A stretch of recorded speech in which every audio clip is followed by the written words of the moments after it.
গরিব মানুষ, টাকা নাই পয়সা নাই, সারাদিন ঠেলা গাড়ি চালাইছে, সারাদিন রিক্সা বেশ, সারাদিন কাজ করে ঘর মাত্র করে বলে ঘরের মধ্যে ঢুকেছে ভুসি দিয়া, মিহিন আটার ভুসি, সেই ভুসি দিয়ে রুটি বানানো হয়েছে। ওই রুটি খেতে দেওয়া হলো, বউ পাশে বসে বাতাস করতেছে, ঘাম মোছাই দিতেছে, আর একটু খাও। এরপরে যত্ন করে খাইতে দিল। গরিব মানুষ খাইয়া খুইয়া শুয়ে গেছে, ঘরের মধ্যে এসি নাই, গদি নাই, ঘরের ভিতরে তো সুখ নাই, ল্যাপ নাই, শর্ট বিছায় দিয়েছে, বালিশটা এত শক্ত মনে হয় যেন ইটের উপরে কভার লাগানো। এই বালিশের উপরে মাথা রেখে ঘুমা শুয়ে গেল। সিডেক্সিন খাওয়া লাগে নাই, রিল্যাক্সিন খাওয়া লাগে নাই, ভেলিয়াম খাওয়া লাগে নাই, মগাডন খাওয়া লাগে নাই, ঘুমের ঔষধ একটাও খাওয়া লাগে নাই। শুয়ে এমন ঘুম দিল, নাকের আওয়াজে ট্রাকের ইঞ্জিনের আওয়াজ ফেল করে গেল। দেখছেন অবস্থা? শান্তি টাকা দিয়া পয়সা দিয়া হয় না, শান্তি দেন কে? জোরে বলেন কে? এই জন্য আল্লাহ রাব্বুল আলামিন যারা সৎকর্মশীল বান্দা হন, ওই বান্দাদেরকে মানুষেরা ভালোবাসে। সৎকর্মশীল বান্দা মাওলানা শামসুদ্দিন সাহেবের কত গাড়ি আছে, কত ইন্ডাস্ট্রি আছে, মানুষে ভালোবাসে কিনা কোন? ভালোবাসে কিনা? একটা নমুনা দেখাইলাম।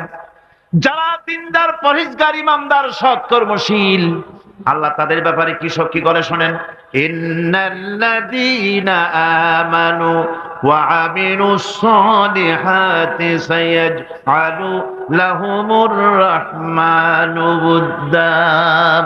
আল্লাহ পাক বলেন যারা নাকি ঈমান এনেছেন আর আমলে সালেহ করে, রব্বুল আলামিন তার বান্দাদের দিলের মধ্যে তার জন্য মহব্বত পয়দা করে দেন। মানুষেরা ভালোবাসে, মহব্বত করে। সম্রাট আকবর নাম শোনেন নাই? কোথাকার প্রেসিডেন্ট? ভারতবর্ষে। কত বড় নাম করা ব্যক্তি, দ্বীন ইলাহি চালু করলো। তার নামে আল্লাহু আকবার চালু করলো। আল্লাহু আকবার বলতে যেন তারে বোঝানো হয়। জিল্লে ইলাহি বলে ঘোষণা করা লাগলো তাকে। তার সামনে মাথা নত করার ব্যবস্থা করে দিল, কুর্নিশের ব্যবস্থা করে দিল।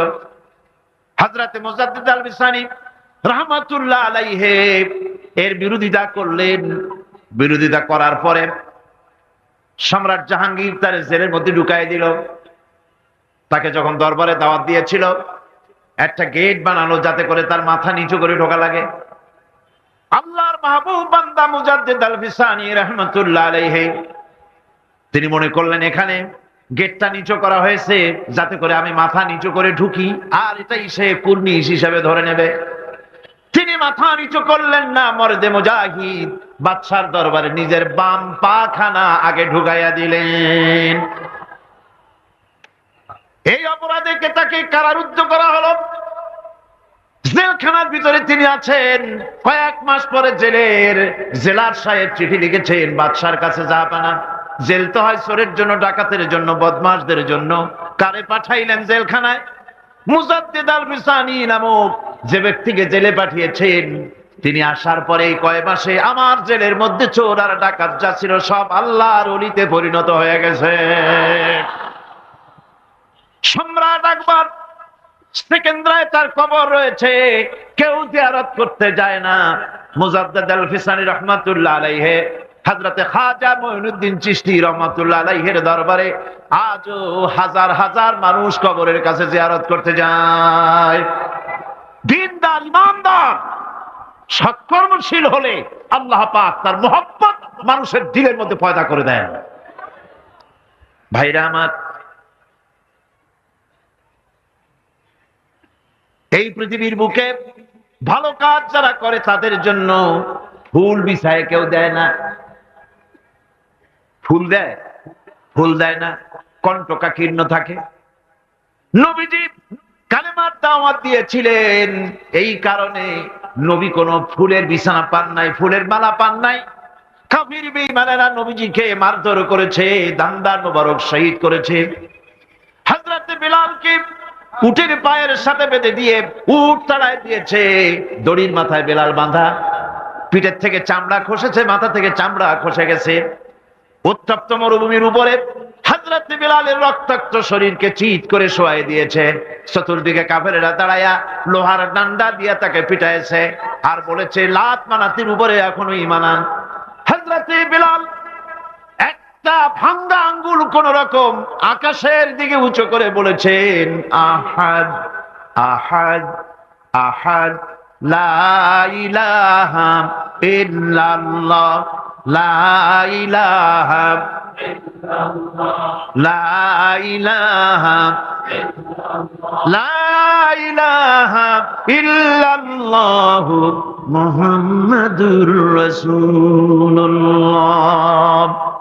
এত অত্যাচার করা হলো, হযরতে খাব্বাব হযরতে খুবাইবকে মারা হলো, রাসূলের দান মোবারক শহীদ হয়ে গেল। এত কষ্টের পরে, এত কাটার মধ্য দিয়ে শিয়াবে আবি তালেবের মধ্যে 3 বছর আটকায় রাখলো। চিন্তা কি করতে পারেন? খাওয়ার নাই, পড়ার নাই, বাজারে যেতে পারে না, সমাজ থেকে বয়কট করেছে, কারোর সঙ্গে কথা বলতে পারবে না। হাদিস শরীফের ভিতরে এসেছে সাহাবায়ে কেরাম না খেতে খেতে তাদের পায়খানা হতো ছাগলের লাদির মতো। উটের শুকনা চামড়া ভিজাইয়া সেই ভিজা চামড়া তারা খেতেন। বাচ্চাগুলি ক্ষুধার যন্ত্রণায় মায়ের বুকের দুধ খেতে গিয়ে কিছুই পেত না, চিৎকার মেরে বাচ্চা কাঁদতো। কাফির বেঈমানেরা চতুর্দিক থেকে চিৎকার মেরে তখন বলতো, তারা হাসতো, অট্ট হাসিতে তারা ফেটে পড়তো। এত কষ্ট করার পরে আল্লাহ রাব্বুল আলামিন নবীজির হাতে কদিন পরে মদিনায় নিয়ে ইসলামী রাষ্ট্র রাসূলুল্লাহকে উপহার দিয়া দিলেন। মুমিনদের জন্য ফুল বিছানো থাকে না, এটা কণ্টকাকীর্ণ রাস্তা। সুতরাং এখানে চলতে হলে কঠিন পথ, এ পথে চলতে হলে কষ্ট হবে। সেই কষ্টের বিনিময় আল্লাহ রাব্বুল আলামিন রাজপথ তার জন্য উন্মুক্ত করে দিবেন। সুবহানাল্লাহ। আমার বন্ধুগণ, সৎকর্ম মানুষ যখন ভালো কাজ করে তার দুষ্কর্মগুলিকে আল্লাহ মাফ করে দেন। জোরে বলেন সুবহানাল্লাহ। কোরআন বলছি والذين آمنوا وعملوا الصالحات لنكفرن عنهم سيئاتهم ولنجزينهم أحسن الذي كانوا يعملون। যারা ঈমান আনবে আর সৎ কাজ করবে, আল্লাহ পাক বলেন আমি তাদেরকে সর্বোত্তম কাজগুলির প্রতিদান করব। তারা যত ভালো কাজ করবে ওই ভালো কাজের মধ্যে সবচাইতে ভালো যেটা, ওইটার উপর আমি তাকে পুরস্কার দান করব। সুবহানাল্লাহ। আর তাদের সাইয়্যাতগুলি হাসানাত দিয়ে বদলায় দেব, তাদের পাপ কাজগুলি আমি নেক কাজে পরিবর্তন করে দেব। লক্ষ্য করে শোনেন, আমার দেশে থানা আছে কিনা? স্তরগুলি, ডাকাতগুলি, জিনাকারগুলি, সন্ত্রাসী ধরা পড়ে, তারপরে কয়েক মাস জেল হয়, আবার ছাড়া পাইয়া যায়। আইন তো এখানে ঠিক মতো চলে না, কত ঠিক কিনা? আইন কি ঠিক মতো চলে? পুলিশকে যে দায়িত্ব, যে ক্ষমতা গভর্নমেন্ট দেয়, সরকারি আইনে পুলিশের যে দায়িত্ব আছে, যে পাওয়ার আছে, পুলিশ যদি তার পাওয়ারকে নির্দ্বিধায় যদি এই দায়িত্ব পালন করতে পারত, আমি বলতে চাই গোটা দেশ একটা সুন্দর দেশে পরিণত হয়ে যেত। কিন্তু পুলিশ কি তার দায়িত্ব অবলীলাক্রমে পালন করতে পারে? পুলিশ বহু কষ্ট করে খাগড়াছড়ি আর বান্দরবানের পাহাড় ঘুরে ঘুরে বড় ডাকাতরে ধরে ফেলেছে। বড় চোরাচালানি, স্বর্ণ চোরাচালানকারী বড় একটা ডাকাতরে ধরে ফেলাইছে, জীবনের ঝুঁকি নিয়ে ধরছে। আসামি ধরা কি এত সহজ? গেলি আসামি কয় যে আমার হাতে হ্যান্ডকাপ পরাই দেন, আমি আসছি, এরকম করে নাকি? জীবনের ঝুঁকি নিয়ে তারপরে পুলিশ গ্রেফতার করে, তাদেরকে গ্রেফতার করলো। পরের দিন টেলিফোন আসলো, হ্যালো চট্টগ্রামের এসপি? বলে হ্যাঁ। আরে মিয়া তুমি ধরছো কারে? আরে ধরছি তো বল্টু মিয়ারে। কেন ধরলা তারে? কয় স্যার অস্ত্র শুদ্ধা ধরছি। তাতে কি হয়েছে? আমার পার্টির লোক অস্ত্র শুদ্ধা ছাড়িয়ে দিবি যদি চাকরি করতে চাস। কথা ঠিক কিনা? এগুলি অনেক আগে হতো, আজকাল হয়তো হয় না, আজকালও হয়। আমি এ কথা কেন বললাম? থানায়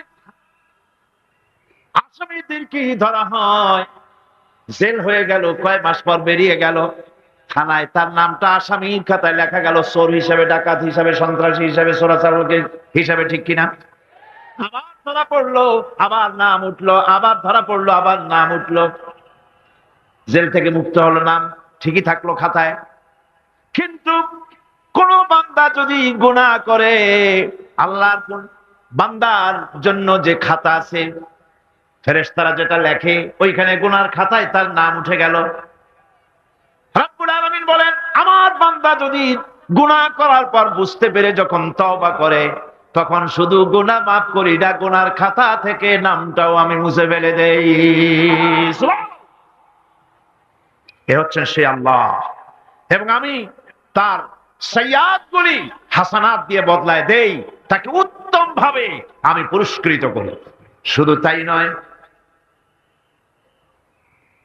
শয়তানের ওয়াসওয়াসায় পড়ে বান্দা যখন একটা গুনাহ করে, আল্লাহ বলে দিয়েছেন একটা গুনাহ লিখবি। আদম আলাইহিস সালামকে আল্লাহ পাক যখন দুনিয়ায় পাঠিয়ে দিলেন, হযরত হাওয়া যখন দুনিয়া আসলেন, আর শয়তানের বুজুর্গি সব শেষ হয়ে গেল। শয়তানে বলল, আল্লাহ আমার সব ইবাদত নষ্ট হইল আদমের জন্য, আমি তোমার কাছে ফরিয়াদ জানাই, তুমি 7টা জাহান্নাম বানাইছো, এই জাহান্নাম আরো বানাও। আমি তোমার এই জাহান্নামগুলি তোমার বান্দাগুলি দিয়ে, ওয়াসওয়াসা দিয়ে এই জাহান্নাম ভরে দেব। যে আদমের জন্য আমার সমস্ত ইবাদত পণ্ড হলো, সেই আদম সন্তান সব আমি জাহান্নামে পাঠাবো। আল্লাহ রাব্বুল আলামিন বললেন, এই কোরআন শরীফের ভিতরে আছে, আল্লাহ পাক বলেছেন, ও আমার ফেরেশতারা, শয়তান কি বলল শুনেছো? আমার বান্দা যখন শয়তানের ওয়াসওয়াসায় পড়ে একটা নেকের একটা গুনাহ নিয়ত করবে, গুনাহ করার নিয়ত করবে, গুনাহটা করে নাই, পাপ লিখবা না। গুনাহ করা হয়ে যাওয়ার পর একটা গুনার জন্য একটা গুনাহই লিখবা। আর যদি আমার বান্দা কোন একটি নেকির কাজের নিয়ত করেছে, হজের নিয়ত করেছে, হজে যায় নাই, মাদ্রাসা মসজিদে দান করবে, চট্টগ্রাম তাফসীরুল কোরআন মাহফিলে দান করবে, করে নাই এখনো, শুধু নিয়ত করেছে, নেক নিয়তের কারণে আমলনামায় একটা নেকি লিখে দিবা। আর যখন নেকের কামটা করা হয়ে যাবে, আল্লাহ পাক বলেন, মান জাআ বিল হাসানাতি ফালাহু আশরু আমসালিহা। নেকের কাজটা যখন করা হয়ে যাবে, আমার বান্দার আমলনামায় একটা নেকের পরিবর্তে 10টা গ্রেস মার্ক লাগাইয়া 10 গুণ বাড়াইয়া দিবা। সুবহানাল্লাহ। আমি বান্দা, আল্লাহ পাক বলেন, বান্দার কোন আমলের উপরে আমি জুলম করি না। বান্দা যদি যে সব কাজ করবে, সমস্ত নেক কাজের জন্য আমি তাকে সওয়াব দান করব। শুধু তাই না, সৎকর্মশীল ব্যক্তিদের রুজিতে আমি বরকত দিয়ে দিব। সুবহানাল্লাহ কোন। ভালো কাজ যারা করবে তাদের রুজিতে আল্লাহ পাক কি করবেন? فالذين آمنوا وعملوا الصالحات لهم مغفرة ورزق كريم। যারা ঈমান আনবে এবং ভালো কাজ করবে, আমি তাদেরকে উত্তম রিজক দান করব। শুধু তাই নয়, আমলে সালিহ যারা করবে, সৎকর্মশীল লোকদের, তাদের জন্য রয়েছে আমার কাছে ক্ষমা, মাগফিরাত। وَإِنِّي لَغَفَّارٌ لِمَنْ تَابَ وَآمَنَ وَعَمِلَ صَالِحًا ثُمَّ اهْتَدَى। নিঃসন্দেহে আমি ক্ষমাশীল ওই সব বান্দাদের জন্য যারা সৎ কাজ করে, আমলে সালেহ করে, নেক কাজ করে, আর গুনাহ থেকে তওবা করে, আর এই তওবার উপরে, হেদায়েতের উপরে টিকে থাকে, আমি তাদের গুনাহ কাশি আমি রব্বুল আলামিন মাফ করে দেই। গুনাহ খাতাকে ক্ষমা করে দেব। যারা ঈমান আনবে, আমলে সালেহ করবে, নেক কাজ করবে, তাদেরকে আল্লাহ পাক ক্ষমার ওয়াদা করেছেন। বন্ধুগণ, ঈমান এবং আমলে সালেহ কারীদের জন্য আল্লাহ পাক বলেছেন, আমি তাদেরকে ক্ষমতা দেব, রাষ্ট্রীয় ক্ষমতা দেব। সুবহানাল্লাহ। যারা আমলে সালেহ করবে, কোরআন শরীফে এমন জায়গা খুব কম আছে যেখানে ইমানের কথা আছে আর আমলে সালের কথা নাই। প্রায় সকল জায়গায় ইমান আর আমলে সালের কথা পাশাপাশি আল্লাহ পাক বলেছেন। আমলে সালে যারা করবে, ইমান আনবে, আমলে সালে করবে, আল্লাহ পাক তাদেরকে রাষ্ট্র ক্ষমতা দান করবেন। কোরআন বলছে ওয়াদাল্লাহু আল্লাযীনা আমানু মিনকুম ওয়া আমিলুস সালিহাতি লায়াস্তাখলিফান্নাহুম ফিল আরদ কামা ইস্তাখলাফাল্লাযীনা মিন ক্বাবলিহিম।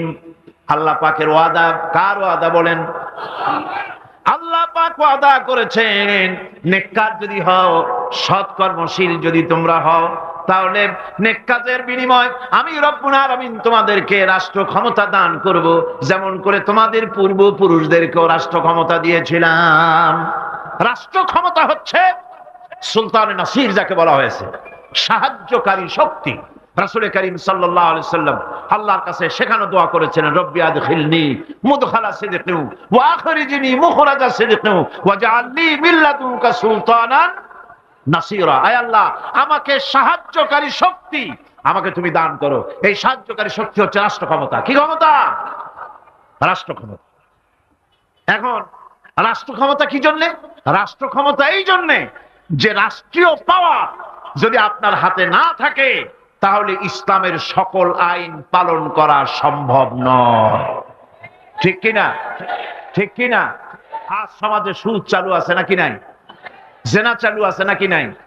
জুয়া চালু আছে নাকি নাই? আমার ভাইরা, আমার এই দেশে, এই উপমহাদেশে, পাকিস্তান, ইন্ডিয়া, বাংলাদেশ, এই দেশগুলির মতো এত মাহফিল কোথাও হয় না। পৃথিবীর কোথাও এত মাহফিল হয় না।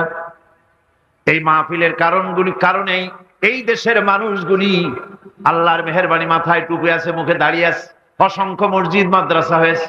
আল্লাহর ওলিরা, বড় বড় আলেম এবং পীর বুজুর্গরা এই দেশে দ্বীনের দাওয়াত দিয়েছেন, সুদের বিরুদ্ধে কথা বলেছেন, ঘুষের বিরুদ্ধে কথা বলেছেন।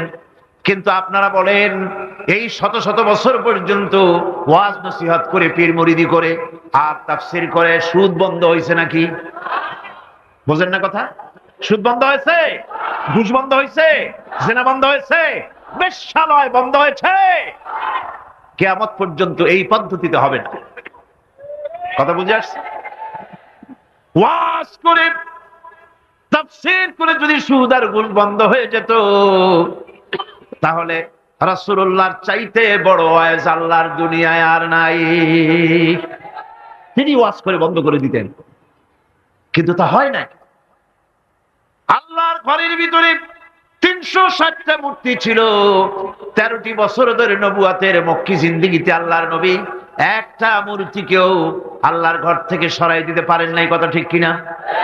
কিন্তু যখন মদিনা মুনাওয়ারায় গেলেন, ইসলামী রাষ্ট্র হাতে পেলেন, এবার নবীজি ইসলামী রাষ্ট্রের প্রধান, এখন তিনি প্রেসিডেন্ট। সাহাবায়ে কেরাম আমলে সালেহ করেছে, ঈমান এনেছেন, আমলে সালেহ করেছেন, বদৌলতে আল্লাহ ক্ষমতা দিয়েছেন। এবার রাষ্ট্র ক্ষমতা হাতে। রাসূলুল্লাহ মক্কা দখল করলেন, কাবার ঘরের মধ্যে প্রবেশ করলেন, হাতে একটা লাঠি ছিল, মূর্তিগুলার মাথায় আঘাত করলেন, বললেন জা আল হক ওয়া যাহাকাল বাতিল ইন্নাল বাতিলা কানা যাহুকা। সত্য সমাগত, মিথ্যা অপসৃত। সমস্ত মূর্তিগুলি ঘর থেকে বের করে দিলেন। আজ আর কারো ক্ষমতা নাই এই মূর্তি টিকাবার জন্য আগায় আসে সিনা পাইতে, যে মূর্তি ভাঙ্গেন কেন? আছে কেউ? আছে কেউ? শুধু তাই না, কাবা ঘরে ঢোকার জন্য চাবি যার কাছে থাকে সে লোকের আজ আর টাকা লাগে নাই। এর আগে রাসূলুল্লাহ ঘরের মধ্যে ঢুকতে চাইছিলেন, ঢুকতে দেওয়া হয়নি, আরো গালাগালি দেওয়া হয়েছিল। আর আজকে চাবিওয়ালা দৌড়ে আসছে, হুজুর ঘরে ঢুকবেন না, এই নেন চাবি। আল্লাহ রসুল চাবি নিলেন, ঘরের মধ্যে ঢুকলেন, মূর্তিগুলো ফালাই দিয়া আল্লাহর ঘরের বাইরে এসে চাবির রক্ষককে ডেকে বললেন, এই চাবি তোমার কাছে থাকবে, কোন জালেম ছাড়া তোমার কাছ থেকে এই চাবি কেউ নেবে না। রাহমাতুল লিল আলামিন, কি ব্যবহার! এই চাবি তোমার কাছেই থাকবে। লোকটি স্পষ্টই বুঝতে পারলো ইনি কোন সাধারণ মানুষ নন, সাধারণ কোন দেশ দখলকারী বাদশা নন। নিঃসন্দেহে তিনি আল্লাহর নবী। তিনি পড়ে নিলেন লা ইলাহা ইল্লাল্লাহু মুহাম্মাদুর রাসূলুল্লাহ। আজ পর্যন্ত ওই চাবি ওই বংশের লোকের কাছেই থাকে, কারণ রাসূলুল্লাহ বলেছেন জালেম ছাড়া এই চাবি তোমার কাছ থেকে কেউ নেবে না। এখন বাদশাহ চাবি নেয় না, যেহেতু হাদিস অনুযায়ী জালেম হয়ে যাবে। রাসূলুল্লাহ ঘরে ঢুকলেন, মূর্তিগুলি ভালাই দিলেন, আজ সুদ বন্ধ করে দিলেন, ঘুষ বন্ধ করে দিলেন। বাংলাদেশে কিয়ামত পর্যন্ত যদি ওয়াজ হয় সুদ ঘুষ বন্ধ হবে না। তবে হ্যাঁ, বাংলাদেশে একটা জায়গা আছে যেখানে বসে সুদ একদিনই বন্ধ করে দেওয়া যায়। সেটা কোন জায়গা? কোন জায়গা? আপনারা খুব ভালো করে বুঝেছেন, সেটার নাম সংসদ। কিন্তু গোটা জাতির কপাল খারাপ, যারা সুদকে মায়ের সাথে জেনা করার মতো গুনাহ মনে করে, সেই লোকগুলির আধিক্য পার্লামেন্টে জাতি বানাইতে পারে নাই। যদি তা হতো, বাজেট বক্তৃতার ভেতরে আমি বলেছিলাম, স্পিকার সাহেব, এই বাজেট যারা তৈরি করেছে সরকার এবং এই বাজেট প্রস্তুতকারী, কিয়ামতের দিন অবশ্যই আল্লাহর দরবারে আসামি হবেন, কারণ পুরা বাজেট সুদ ভিত্তিক। আর সুদকে আল্লাহ পাক হারাম করে দিয়েছেন, জঘন্যতম হারাম। সুদের মধ্যে 70টি গুনাহ, তার 70 গুনাহ হলো নিজের মাকে নিকাহ করা। নাউযুবিল্লাহি মিন যালিক। ভাগ্য আমরা বদলাতে চাই, ঠিক কিনা? কিন্তু বিশ্বাস করুন, আল্লাহ রাব্বুল আলামিনের কোরআন আমার হাতে, বিশ্বাস করুন, এ ভাগ্য সমাজতন্ত্র বদলাইতে পারে নাই, পুঁজিবাদ বদলাইতে পারে নাই, ধর্ম নিরপেক্ষ মতবাদ বদলাতে পারবে না, কখনোই পারবে না। জাতির ভাগ্য বদলাবে শুধু কোরআনের আইন। কিসের আইনে বদলাবে? এই কোরআন ছাড়া ভাগ্য বদলাবার আর কোন পথ। কোরআনের দিকে গিয়ে আসুন। শুধু তাফসীর শোনার জন্য পাগল হলে হবে না, আমল করতে হবে। মাওলানা সৈয়দ সালমান নদভী সাহেব, তিনি যে কথাটা বলেছেন, কি দারুণ কথা বলেছেন। তাফসীর শুধু শুনলে হবে না, শুনে এক একজন দায়ী হয়ে যান। আপনারা কোরআনের দাওয়াতকারী হয়ে যান, বাড়ি বাড়ি ডোর টু ডোর চলে যান, মানুষকে বুঝান জাতীয়তাবাদ, পুঁজিবাদ, সমাজবাদ, ধর্মনিরপেক্ষ মতবাদ, সকল বাদের পরিণতি বরবাদ। ইসলামের পরিণতি আবাদ। ইসলামের পরিণতি কি? আবাদ। ইসলামের দাওয়াত দেন, কোরআনের দাওয়াত দেন, আর প্রস্তুতি গ্রহণ করুন। নির্বাচন যখন আবার আসবে, কোরআনের লোকগুলো পাঠায় দিবেন। আল্লাহ যেন তৌফিক দেন, আল্লাহ যেন তৌফিক দেয়। জোরে কোন আমিন। ভাইরা আমার, আমলে সালেহ যারা করবে, সৎ কাজ যারা করবে, আল্লাহ তাদের জন্য জান্নাত দান করবেন। জোরে বলেন সুবহানাল্লাহ। রব্বুল আলামিন বলেন, والذين آمنوا وعملوا الصالحات سندخلهم جنات تجري من تحتها الأنهار خالدين فيها أبدا। আল্লাহ রাব্বুল আলামিন বলেন, যারা ঈমান এনেছে আর যারা সৎ কাজ করেছে, আমি তাদেরকে অবশ্যই জান্নাত দান করব। সুবহানাল্লাহ। এমন জান্নাত দেব যেই জান্নাতের নিচের থেকে শতত প্রবাহিত নহর প্রবাহিত রয়েছে। এত সুন্দর জান্নাত তারা পাবে। এটা হচ্ছে আল্লাহর ওয়াদা। এটা কার ওয়াদা? সৎকর্ম যদি করেন, ভালো কাজ যদি করেন, আল্লাহ পাক সৎকর্মশীলদের জন্য জান্নাত দিবেন। তারপরে আল্লাহ আবার কি বলছেন শোনেন। আল্লাহ পাক বলেন, সন্দেহ করো না, আমার কথায় কোনো সন্দেহ করো না। ওয়াদাল্লাহি হাক্কান ওয়া মান আসদাকু মিনাল্লাহি কিলা। আল্লাহর ওয়াদা অবশ্যই হক। আল্লাহর চাইতে সত্যবাদী আর কে হতে পারে? কে হতে পারে? আল্লাহর কথাগুলো বিশ্বাস হয় না। ওই যে নির্বাচনের সময় কে একজন কইল, এবার আমাকেও পাঠাও, জম্মের খাওয়া খাইবা, রাস্তাগুলা সোনা দিয়ে বানাই দেব, গরুর গাড়ি চাকার মতো জিলাপি বানাই দেবো, খাইতে গিয়ে শীত হয়ে থাকবা। মানুষেরা মহব্বতের ঠেলায় অস্থির। আরে মুসলমান একটা শাড়িতে ভুলে যায়, একটা লুঙ্গিতে ভুলে যায়, 10টা টাকায় ভুলে যায়। আহা, আপনারা মনে কিছু নেবেন না তো? একটা ছাগলও তার দাম হয় 500 টাকা, 1000 টাকা, 2000 টাকা। কিন্তু নির্বাচনের সময় আল্লাহর বান্দাদের দাম যারা ভোট দিতে যায় এই ছাগলের সেই কমে যায়, 50 টাকা 100 টাকা বিক্রি হয়ে যায়। আহা, আপনারা কিছু মনে নিলেন না তো? রাগ করেন না, আমি দৃষ্টান্ত দেওয়ার জন্য দুঃখিত। এটা হলো বাস্তব, এটা আমাদের সমাজের বাস্তবতা। আমাদেরকে বুঝতে হবে, আমাদেরকে চিনতে হবে কার পিছনে দৌড়ায়। ওটা কি নামাজ পড়ে? ও তো আল্লাহর হক আদায় করে না, মানুষের হক আদায় করবে কিভাবে? ওর নামাজ নাই, ওর চরিত্র নাই, মদ খায়, বউ বট্টায় থাকে না, কিসের নেতা? নেতৃত্ব তো সেই দিতে পারে যার দিন আছে, ঈমান আছে, চরিত্র আছে, আল্লাহরে ভয় করে, জবাবদিহির অনুভূতি আছে। কি বলেন, ঠিক কিনা? আল্লাহ রাব্বুল আলামিন বলেছেন, সারা বিশ্বের সমস্ত গাছগুলি যদি কলম হয়ে যায়, আর পৃথিবীর সমুদ্র মহাসমুদ্রের পানিগুলি যদি কালি হয়ে যায়, আর ওই কলম দিয়ে পানিরূপ কালি দিয়ে যদি কোরআনে কারিমের আমার কালামের ব্যাখ্যা লেখা যদি শুরু হয়ে যায়, লিখতে লিখতে তামাম পৃথিবীর সমস্ত পানিগুলি শেষ হয়ে যাবে, আমার কোরআনের ব্যাখ্যা লেখা শেষ হবে না। সুতরাং কোরআন কারীম আল্লাহ পাকের পক্ষ থেকে এসেছে মানুষের কল্যাণের জন্য। আমরা যে সময় আজকের এই 1991 সনের ডিসেম্বর মাসের 30 তারিখের সন্ধ্যার পরে যখন আলোচনা করতে বসেছি, এই সময়টা হচ্ছে গোটা পৃথিবীবাসীর জন্য। গোটা পৃথিবীতে মানুষ বিভিন্ন সমস্যায় জর্জরিত। ক্ষুধা, দারিদ্র, সন্ত্রাস, যুদ্ধ বিগ্রহ, যুদ্ধাবস্থার আশঙ্কা ইত্যাদি নানা ধরনের অশান্তিতে গোটা পৃথিবী এখন বিরাজ করছে। যেমন এই মুহূর্তে কাশ্মীরের উপরে ভারতের অত্যাচার চলছে, মুসলিম মহিলারা নির্যাতিতা হচ্ছেন এবং কাশ্মীরে মুসলমানদেরকে কতলে আম করা হচ্ছে। তাদের স্বাধীনতা সংগ্রামকে দুপায়ে দুমড়ে মুছড়ে দেওয়ার জন্য ভারতের জালিম সরকার প্রচেষ্টা চালিয়ে যাচ্ছে।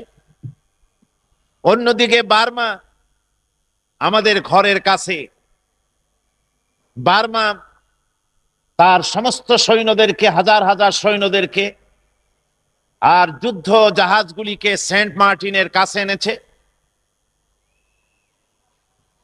টেকনাফের পাশে তাদের হাজার হাজার সৈন্য সমাবেশ করেছে। জঙ্গি বিমানগুলি এক জায়গায় করতেছে, এক কথায় বাংলাদেশের সঙ্গে যুদ্ধ করার জন্য প্রস্তুতি নিচ্ছে। আর হাজার হাজার লক্ষ লক্ষ মুসলিম জনতা সেখানে নির্যাতিত।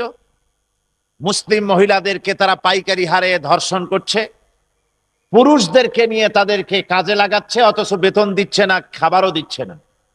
তাদের বাড়িঘর ধ্বংস করছে, তাদের মাদ্রাসা মসজিদ শেষ করে দিচ্ছে। এরকম করে একটা পরিস্থিতি বিরাজ করছে আমাদের সীমান্ত এলাকায়। অন্যদিকে প্যালেস্টাইন, কাশ্মীর, আফগানিস্তান, পৃথিবী জুড়ে এ ধরনের শান্তি, অশান্তি, দুর্ভিক্ষ, সন্ত্রাস, যুদ্ধ অবস্থা বিরাজ করছে। আবার এরই মধ্যে কিছু আনন্দ উল্লাসের খবর আছে। সে আনন্দ হচ্ছে, পৃথিবীতে যখন ইসলামী আন্দোলনের জোয়ার এসেছে, ইসলামকে দুনিয়া থেকে মিটিয়ে দেওয়ার প্রচেষ্টা চলছে, সেই ফাঁকে আল্লাহর মেহেরবানি আলজেরিয়ায় আবার সেখানে মুসলমানদের ইসলামী ফ্রন্টের চূড়ান্ত বিজয় হয়েছে। সেখানে ইসলামী শাসন, কোরআনের শাসন প্রতিষ্ঠার পথ সুগম হয়ে গিয়েছে, আলহামদুলিল্লাহ। আবার আর একদিকে আরো উল্লাসের, মানুষের জন্য উল্লাস এবং আনন্দের খবর। আমরা যত আনন্দিত এবং উল্লাসিত, তার থেকে লক্ষ কোটি গুণ বেশি আনন্দিত, উল্লাসিত রাশিয়ার জনগণ। গোটা পৃথিবীর সবচাইতে বড় জেলখানা ছিল রাশিয়া। পৃথিবীর শ্রেষ্ঠ জেলখানা, সবচাইতে বড় জেলখানা। পুরা দেশটাই ছিল একটা জেলখানা। সমাজতন্ত্রের অর্থ ব্যবস্থা দিয়ে কোটি কোটি মানুষকে তারা নির্যাতিত করে রেখেছিল। মুসলিম জনপদগুলিকে তারা নিজেদের দখলে রেখে তাদের উপরে নির্যাতন চালাচ্ছিল। মাদ্রাসা, মসজিদ, প্যাগোডা, মন্দির, গির্জা, গুরুদুয়ারা সব শেষ করে ফেলে দিয়েছিল। দুনিয়ার বুকে তারা বলতেছিল তারা ভাত কাপড় বাসস্থান সমাজতন্ত্র সমাধান দিবে, এই স্লোগান তারা দিচ্ছিল। শেষ পর্যন্ত আল্লাহ পাকের অফুরন্ত মেহেরবানি, সেই তারা তাদের দেশে সমাজতন্ত্র তার দেশের কোটি কোটি জনতাকে খেতে দিতে পারে নাই, পড়তে দিতে পারে নাই। সমাজতন্ত্র কোনো কুল কেনারা না পেয়ে 72 বছর রাশিয়ায় কাটাবার পর সমাজতন্ত্র তার নিজের দেশেই আত্মহত্যা করেছে। সমাজতন্ত্রের আত্মহত্যা রোমানিয়ায় হয়েছে, চেকোস্লোভাকিয়া হয়েছে, যুগোস্লাভিয়ায় হয়েছে, পোল্যান্ডে হয়েছে, হাঙ্গেরিতে হয়েছে, মঙ্গোলিয়ায় হয়েছে। সেখানে আজ রাশিয়ার বুকে Uzbekistan, Tajikistan, Kazakhstan, Samarkand, বুহারা, Azerbaijan, বিরাট এলাকার কোটি কোটি মুসলমানেরা উল্লাসে ফেটে পড়েছে। নারায়ে তাকবীরের আওয়াজ দিয়ে গোটা রাশিয়ার আকাশ বাতাসকে তারা প্রকম্পিত করছে। আল্লাহর রহমতে তারা খুশিতে সেজদায় পড়ে চোখের পানি ফেলে কাঁদতেছে যে এতদিন পর আল্লাহ পাক তাদেরকে মুক্তি দান করেছেন। মাবুদের অফুরন্ত মেহেরবানি যে আল্লাহ পাক এভাবে করে গোটা দুনিয়ায় এই অবস্থায় সৃষ্টি করেন। তিলকাল আইয়ামু নুদাবিলুহা বাইনান নাস। সমাজতন্ত্রের পতন ঘটেছে, এটা দুনিয়াবাসীর জন্য আনন্দের বিষয়। সবাই বলেন আলহামদুলিল্লাহ। তো এই যে আনন্দ, সমাজতন্ত্রীরা তা বুঝতে না পেরে তারা আবার অর্থাৎ পুঁজিবাদের শোষণ থেকে বাঁচবার জন্যই তৈরি হয়েছিল সমাজতন্ত্র। সমাজতন্ত্রের পতনের পর এখন তারা বাঁচবে কি নিয়ে, সেজন্য আবার তারা পুঁজিবাদের দিকে অগ্রসর হচ্ছে। তো যদি তাই হয়, সমাজতন্ত্র যদি আবার পুঁজিবাদের দিকে দৌড়ায়, তাহলে তা হবে উত্তপ্ত কড়াই থেকে উনন্ত চুলোর মধ্যে, জ্বলন্ত চুলোর মধ্যে ঝাঁপিয়ে পড়ার নামান্তর। ছিল উত্তপ্ত কড়াইতে, লাফ দিয়ে পড়বে জ্বলন্ত চুলার ভিতরে। সুতরাং বিশ্ববাসীর মুক্তি আজকে কোন পথে, সে কথা আমাদেরকে ভেবে দেখতে হবে, দুনিয়াবাসীকে ভেবে দেখতে হবে। বিশ্ববাসীর মুক্তির একমাত্র পথ হচ্ছে কোরআনে কারীম, একমাত্র পথ হচ্ছে ইসলাম, এছাড়া দ্বিতীয় আর কোনো পথ নাই। তবে আজ আর একটা ভবিষ্যৎ করতে পারা যায়, সেটা হলো আপনাদের বোধহয় মনে আছে কোরআনে কারীমের তাফসীরের মাহফিলে বোধহয় বেশ কয়েক বছর আগে প্যারেড ময়দানে আলোচনার চলাকালীন আমি বলেছিলাম যে আল্লাহর মেহেরবানি সমাজতন্ত্র টিকবে না। এটা আমার কেরামতি না যে সমাজতন্ত্র চলে গেছে। ওই যে ঝড়ে কাউয়া মরে ফকির বলে যে আমার কেরামত বাড়ে, আমি তা বলছি না। এগুলি আমাদের অভিজ্ঞতা, আমি বুঝতে পারি যে মানুষ কোরআন হাদিস পড়ে যা বুঝেছি, মানুষের তৈরি করা পৃথিবীতে এ মতবাদ টিকতে পারে না। ওখানে বলেছিলাম সমাজতান্ত্রিক জগতের পরিবর্তন আসবে এবং তার সর্বপ্রথম হাঙ্গেরি থেকে হবে।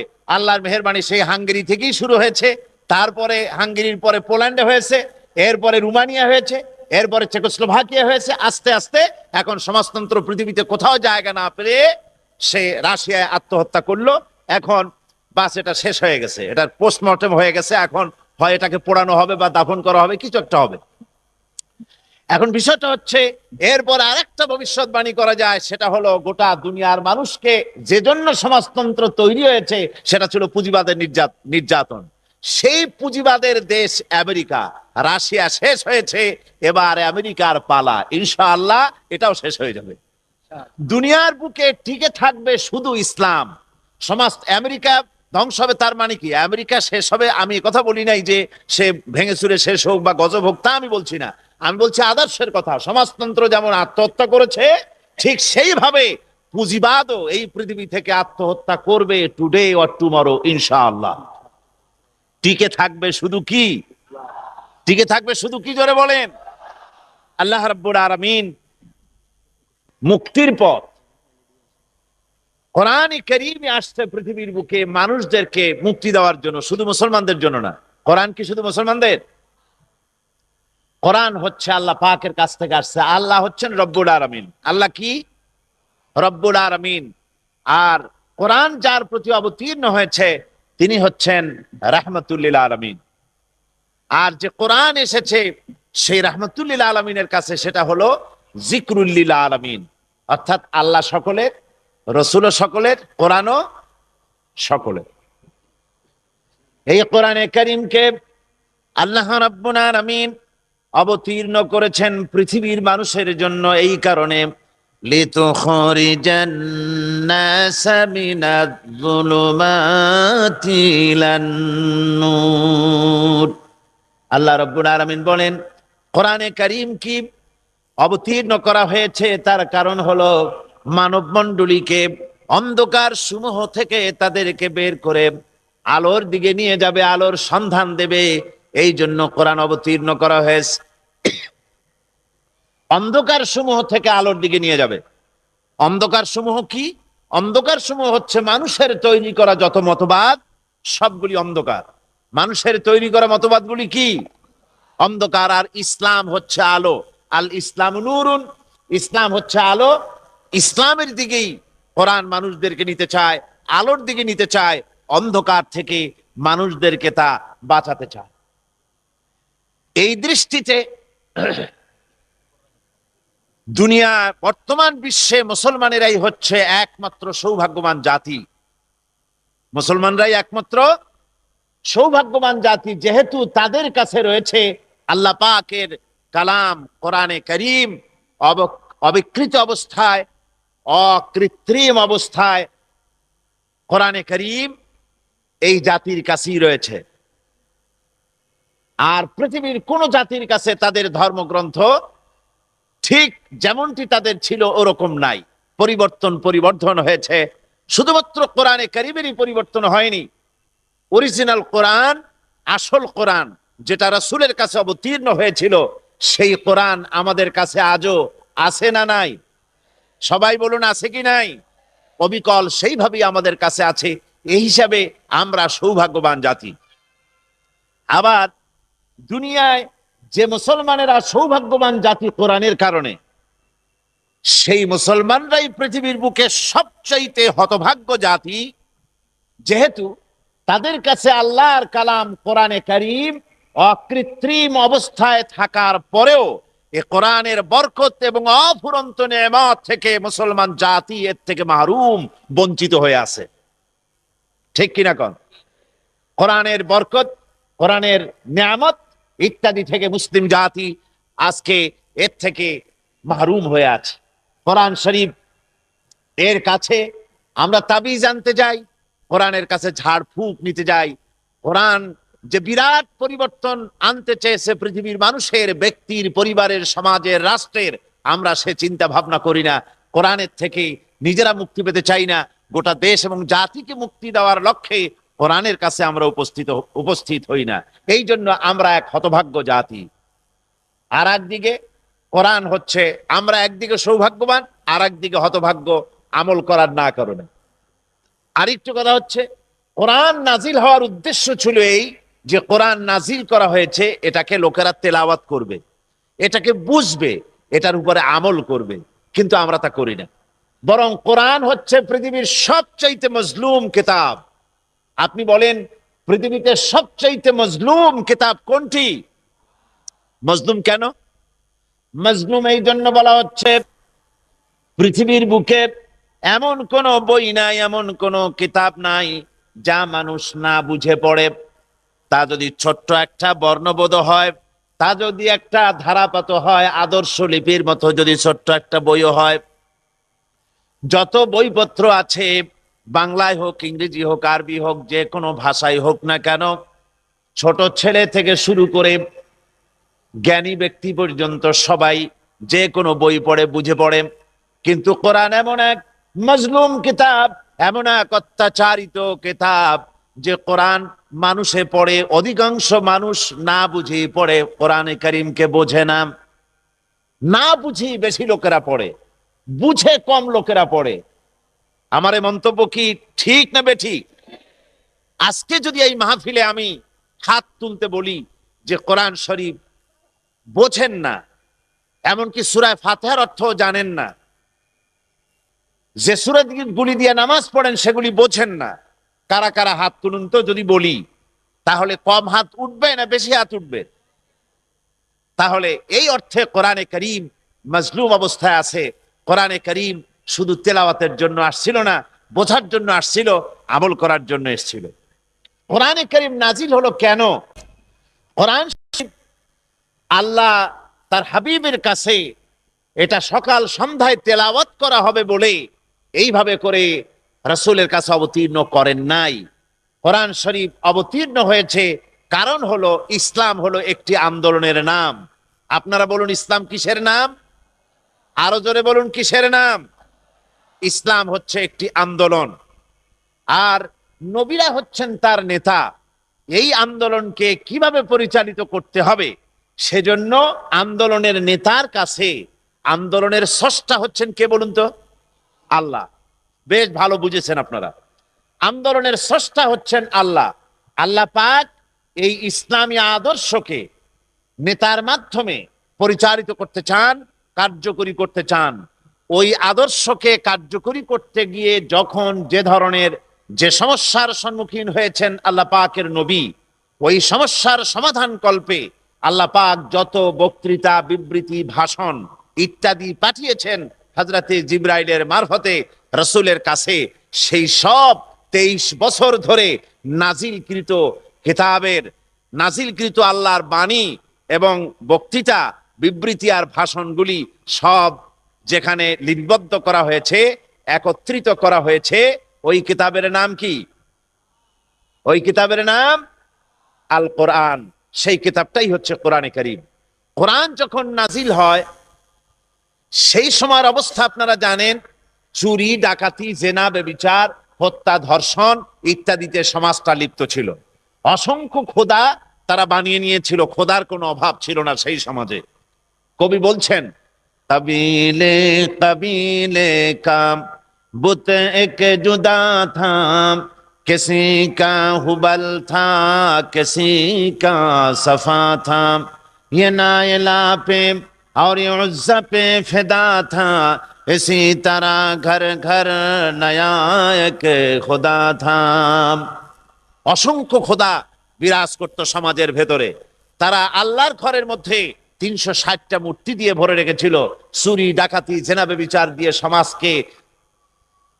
সমাজকে কলুষিত করে ফেলেছিল। এক কথায় ওই সমাজকে আমরা বলি আইয়ামে জাহিলিয়াত।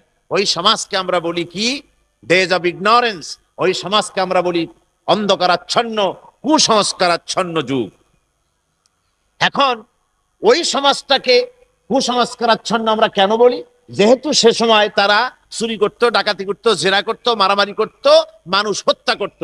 এই জন্য আমরা সমাজটাকে কুসংস্কারাচ্ছন্ন বর্বর যুগ বলি। আমি মাঝে মধ্যে কথা বক্তৃতার মধ্যে বলি যে ওই সমাজটাকে আমরা জাহালাতের যুগ বলে গালি দিই এই সব কারণে। তো এসব কাজ কেন করত? লেখাপড়া জানতো না বলে। বিজ্ঞানের উন্নতি ছিল না, লেখাপড়া ছিল না, তাদের জ্ঞান ইত্যাদি আজকে যেমন উন্নত হয়েছে এরকম ছিল না। লেখাপড়া না থাকার কারণে, স্কুল কলেজ ইউনিভার্সিটিতে না থাকার কারণে তারা এই সমস্ত কাজগুলি তারা করেছে, এটাই লোকেরা বলে। তো যদি এই কথা সত্য হবে তাহলে স্কুল কলেজ ইউনিভার্সিটি যে যুগে বাড়ে সেই যুগেই তো বেশি ভালো হওয়ার কথা, সন্ত্রাস কমে যাওয়ার কথা, চুরি ডাকাতি জেনা ব্যভিচার কমে যাওয়ার কথা, মানুষে শোষণ নির্যাতন কমে যাওয়ার কথা, ঠিক কিনা কর? তাহলে ওই যুগের তুলনায় বর্তমান যুগে কলেজ ইউনিভার্সিটি এখন অনেক বেশি না? অনেক বেশি মানে কি? তখন তো ছিলই না। আর এখন তো ইউনিভার্সিটির দাবি করে উপজেলা পর্যন্ত, সবাই করে যে আমাদের একটা ইউনিভার্সিটি দরকার। তো ইউনিভার্সিটি এখন আবার বলে না, এক সময় বলতো যে ইউনিভার্সিটি আমাদের খুব দরকার। এখন যেখানে আছে সেই জায়গার লোকেরা কয় আল্লাহ এই জিনিস থেকে মাপ চাই। তার মানে হলো যে শিক্ষার দ্বারা যে চারিত্রিক উন্নতি, মানবিক মৌলিক মানবীয় গুণাবলী বৃদ্ধি হওয়ার কথা ছিল তা না হয়ে বরং সেগুলি কমে গিয়েছে। সেখানে মানুষ সন্ত্রাস সৃষ্টি করছে, চুরি ডাকাতি মারামারি ইত্যাদি চলছে। কারণ কি? কারণটা হচ্ছে যে ওই যুগের লোকেরা আর এই যুগের লোকেদের মধ্যে পার্থক্য তো এখানে। জ্ঞান তো দুই প্রকারের হয়, একটা হলো অভিভিত্তিক জ্ঞান আর একটা হচ্ছে গায়ের অভিভিত্তিক জ্ঞান। রাসূল আসার আগে ওই যুগের লোকেরা যেই সব কাজ করত, তাদের জ্ঞান ছিল না একথা সত্য না, জ্ঞান ছিল। কি বলেন, জ্ঞান ছিল না? জ্ঞান তাদের ছিল। ছিল না শুধু ওহির জ্ঞান, নিজস্ব জ্ঞান ছিল, ওহির জ্ঞান ছিল না। ওহির জ্ঞান দিয়েই আল্লাহ রাব্বুল আলামিন তার হাবিবের মাধ্যমে এই জাতিকে এমন জাতি বানালেন যে জাতি গোটা পৃথিবীর মধ্যে শ্রেষ্ঠ জাতিতে পরিণত হয়ে গেলেন। কোরআনের মাধ্যমে, কোরআনে করিম দিয়ে রাসূল পাক সাল্লাল্লাহু আলাইহি সাল্লাম হযরত আবু বকরের মতো লোক, হযরত ওমর ফারুক রাদিয়াল্লাহু তাআলা আনহুর মতো লোক তৈরি করছিলেন। আজকের পৃথিবী কিয়ামত পর্যন্ত চেষ্টা করেও অমন লোক তৈরি করা অসম্ভব ব্যাপার, ঠিক কিনা কর? সুতরাং কোরআনে করিমকে আল্লাহ রাব্বুল আলামিন তার নিজস্ব জ্ঞান দিয়ে, আল্লাহ তার নিজের জ্ঞান দিয়ে রসুলের কাছে পাঠিয়েছেন। কোরআন সম্পূর্ণটা আল্লাহর, এর মধ্যে রসুলের কিছুই নাই, মানুষের তৈরি করা কিছুই নাই। আল্লাহ পাক বলছেন, মা ইয়ানতিকু আনিল হাওয়া ইন হুয়া ইল্লা ওয়াহয়ুন ইউহা। আমার নবী নফসকে অনুসরণ করে নিজের নফসের খাহিশ মোতাবেক কোন কথা কোরআনে কারিমের মধ্যে ঢুকিয়ে দেন নাই। কোরআন শরীফের নামে তিনি যা বলেছেন সব আমার ওহী। আমি যা বলতে বলেছি নবী তাই বলেন। আল্লাহ পাক এর গ্যারান্টি দেওয়ার জন্য কোরআনে কারীম অন্যত্র বলেছেন, ওয়ালাউ তাকাওয়ালা আলাইনা বা'দাল লাকাবিল। কোরআনে কারীমের ভিতরে আমার নবী যদি নিজের থেকে কোনো কথা বানিয়ে কোরআনের ভিতরে ঢুকিয়ে দিতেন, তাহলে আমি আমার নবীর ডান হাতকে চেপে ধরতাম, আর আমার নবীর কণ্ঠ নালীকে আমি আল্লাহ ছিঁড়ে ফেলে দিতাম। নবী কোরআনের নামে যা বলেছে সব আমার কথা, এগুলি এর ভিতরে মানুষের তৈরি করার কোনো কথা নাই, সব আল্লাহ পাকের কথাই কোরআনের ভিতরে।